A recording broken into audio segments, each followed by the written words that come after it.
তো বন্ধুরা সকালবেলা মার্কেটে আসলাম মৌসুমি বাজারে দেখুন ইলিশ দেখুন দাদা এই ইলিশের কত ওয়েট হবে? ইলিশের ওয়েট ইলিশে 800 গ্রাম। 800। আর এটা এটা কি মাছ? বোয়াল মাছ। এ কত করে রাখছো? 280 টাকা। 280 টাকা। দেখুন বন্ধুরা সকালবেলা মৌসুমি মার্কেটে দেখুন বোয়াল মাছ এই ওয়েট কত হবে? 4 কিলো সাইজ। দেখুন বিশাল সাইজ। এই সাইডে কলা মাছ আছে। কলা মাছ সাইজের আছে তো লাগবে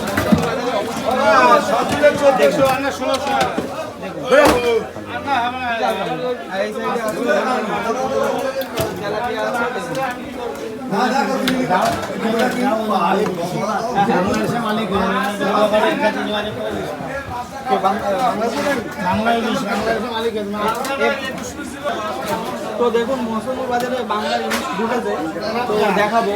দেখুন কে বাংলাদেশের দেখুন এখানে তেলাপিয়া কত করে যাচ্ছে আজকে? 60 টাকা। 60 টাকা। দেখুন একদম সস্তা। তো লাগলে এরা এই দোকানে চলে আসবে। দেখুন বাংলার মালিক তো দেখুন